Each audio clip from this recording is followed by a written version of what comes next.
America, the most powerful nation on Earth.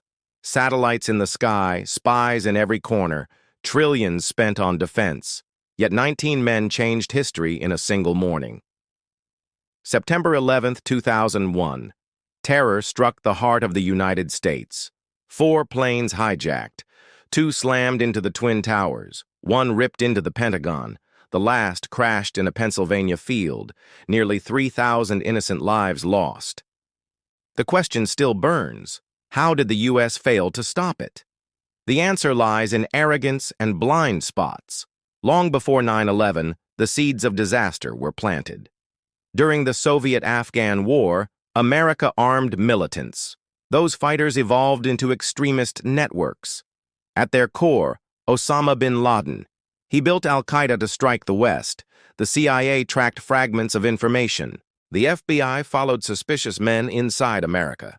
Allies warned of possible plots. Yet no one connected the dots. Bureaucracy and secrecy blocked cooperation. Agencies hoarded intelligence like treasure. In those gaps, al-Qaeda thrived. In 1995, the Bojinka plot revealed hijack plans. Planes aimed at U.S. targets. The warning was ignored. In 1998, al-Qaeda bombed U.S. embassies in Africa, a clear signal of global reach.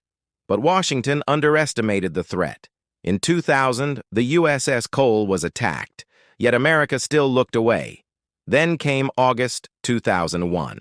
A presidential briefing warned bin Laden determined to strike in U.S. The memo was dismissed. Leaders believed oceans made America safe. Meanwhile, the hijackers prepared in plain sight. Some trained at U.S. flight schools. They used real names, real documents. Red flags were raised. FBI agents in Minnesota and Arizona begged to investigate. Their warnings were buried in bureaucracy.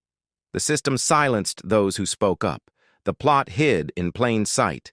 The guardians of America were blind. September 11th, 2001, 8:46 a.m. American Airlines Flight 11 hit the North Tower. Shock froze the nation. 17 minutes later, another plane struck. The South Tower erupted in flames. At 9:37 a.m., Flight 77 smashed into the Pentagon. America's defense headquarters breached. At 10:03 a.m., Flight 93 crashed in Pennsylvania. Ordinary passengers fought back. Heroes died to save countless others. By then, the Twin Towers collapsed. The skyline of New York fell with them. America's illusion of invulnerability shattered. The strongest nation could not defend its skies, not against 19 men with box cutters. The failure was not technology. The failure was imagination, not lack of resources, but lack of coordination, not weakness of strength, but weakness of vision. The CIA had pieces of the puzzle. The FBI held other pieces, but the puzzle was never assembled. Rivalry between agencies killed cooperation. Arrogance blinded leadership. Warnings fell on deaf ears. The price was nearly 3,000 lives. Ground Zero became a scar on history. Smoke and ash choked New York. The Pentagon burned. America bled in silence. Fear gripped the world. How did the U.S. fail? Because it refused to believe it could be struck. Because leaders ignored warnings. Because enemies were underestimated. Because arrogance became vulnerability.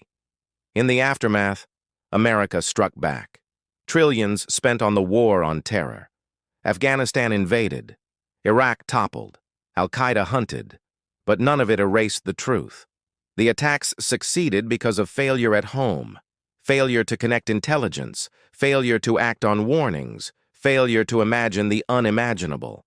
Power without vigilance is weakness. Strength without humility is blindness. 9/11 proved even empires can bleed. Even superpowers can stumble. Even America can fail. And that failure changed the course of history, forever marked by the haunting question, how did the U.S. fail to stop 9/11?